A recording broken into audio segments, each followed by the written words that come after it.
Now there's nothing more frustrating than skip stitches in your fabric.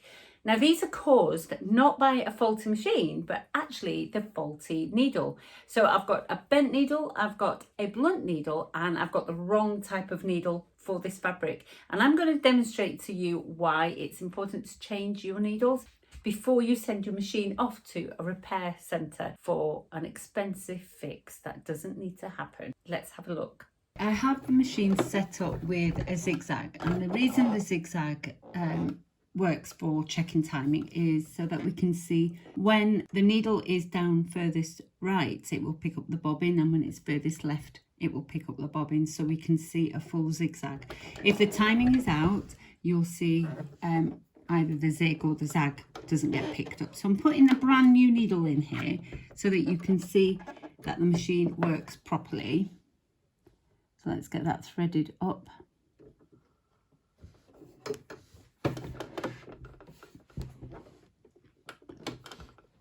There we go.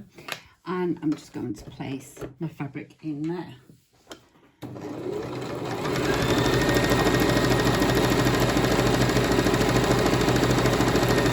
Okay.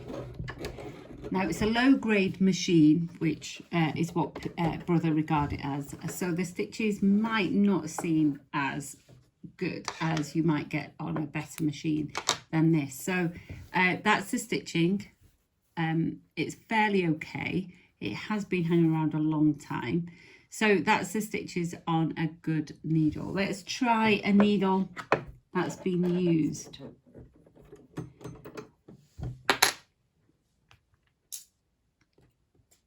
So here's a needle that's been used. So I've used it for a couple of projects. Nothing too big. Make sure the needle's in fully. If you make sure the needle's in properly, that way it won't slip down and cause timing problems. Let's get that in, make sure the thread isn't twisted. And you want to listen as well as look for changes.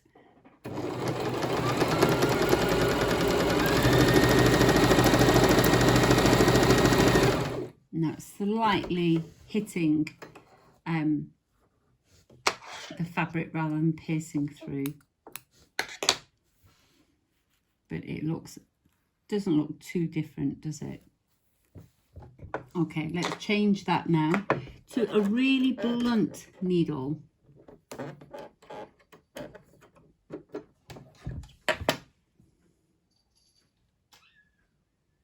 we've got a really blunt needle here.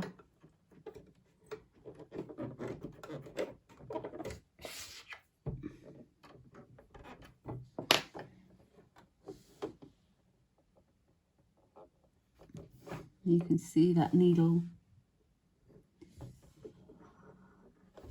isn't as sharp. So again, listen for any changes.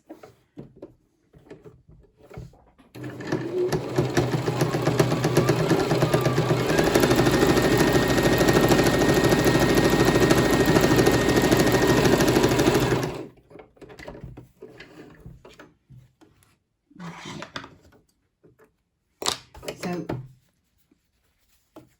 that's the result of a blunt needle. Okay, that's quite significant.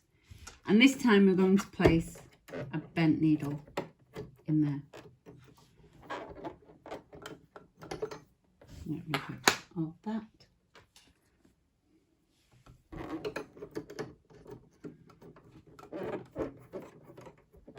And again, make sure it's in fully, tighten it up. You don't want any injuries. And we just press foot down, and you can see quite clearly it's bent. Now I've hyper bent it.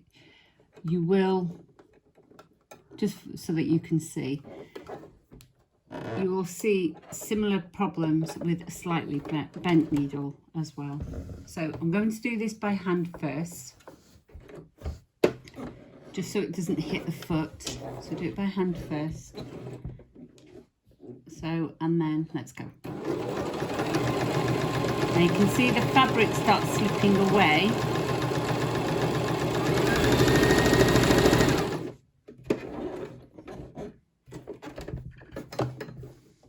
And there we go.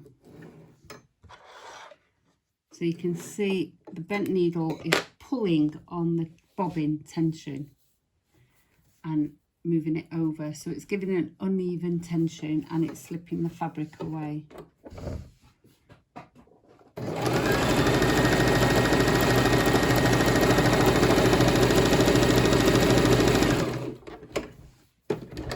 And if I continue to use it,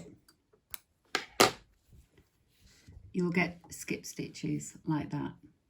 So they might not always be noticeable straight away, but on the second row it's come out very obvious with the skip stitching. So you do need to make sure that you change your needles regularly, and to check if the timing is off, check your needles first before you send it off for repair. Let's put a good needle back in and make sure the machine is ready for the next project.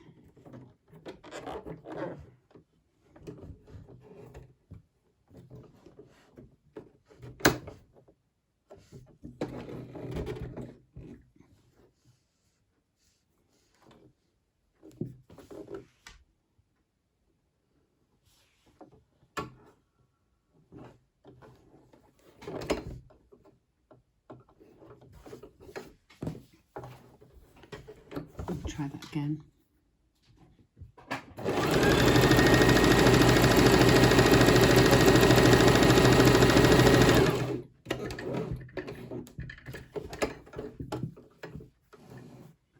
There we go.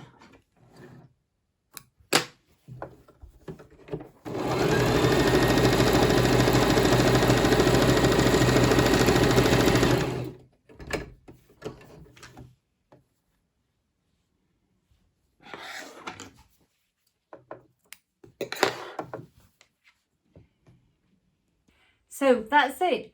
Who would have thought a little thing like this could make such a difference to your work? But it does.